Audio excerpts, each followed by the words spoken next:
Predsjednik Pančevačkog odbora Ujedinjenih regiona Srbije Saša Pavlov istakao je da u njegovom programu neće biti mnogo politike i ničeg novog, ali da će biti jasan i da će za njegovu realizaciju biti potreban rad. Pavlov je istakao da će program biti sastavljen od nekoliko važnih segmenata. Osim što će jedan od ciljeva biti ravnomeran razvoj sela, predsjednik Pančevačkog odbora Ujedinjenih regiona Srbije kaže da će pažnja biti usmerena i na povećanje broja radnih mesta.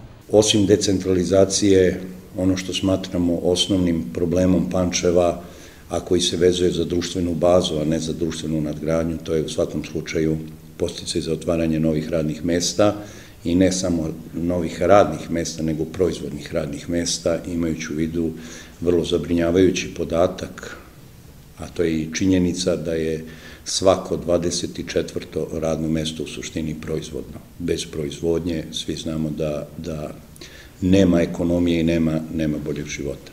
Pavlov ističe da su svi modeli za rešavanje problema nezaposlenosti u Pančevu detaljno razrađeni, ali da će moći da se realizuju tek nakon pune primene zakona o finansiranju lokalnih samouprava. Naredne godine, rekao je Pavlov, Pančevo će primenom tog zakona dobiti 600 miliona dinara veći budžet nego što je ovogodišnji. Po rečima Saše Pavlova, ni obrazovni sistem nije primeren aktualnoj privrednoj slici u Srbiji, pa će jedan od ciljeva biti i promjena tog sistema uz obaveznu adekvatnu praksu koja bi kasnije mogla da dovede i do zapošljavanja. On je rekao da će svoj detaljan program sa konkretnim predlozima za rešavanje problema u Pančevu predstaviti nakon raspisivanja izbora. Taj novac nije samo vraćen da bi bio vraćen, nego da bi bio uložen u infrastrukturu, da bi bio uložen u ono što je gradu najpotrebnije, a infrastruktura podrazumeva domaće i strane investicije, a domaće i strane investicije podrazumevaju nova radna mesta.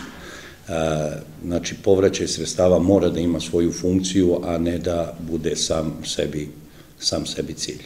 Po rečima Saše Pavlova, ni obrazovni sistem nije primeren aktualnoj privrednoj slici u Srbiji, pa će jedan od ciljeva biti i promjena tog sistema uz obaveznu adekvatnu praksu koja bi kasnije mogla da dovede i do zapošljavanja.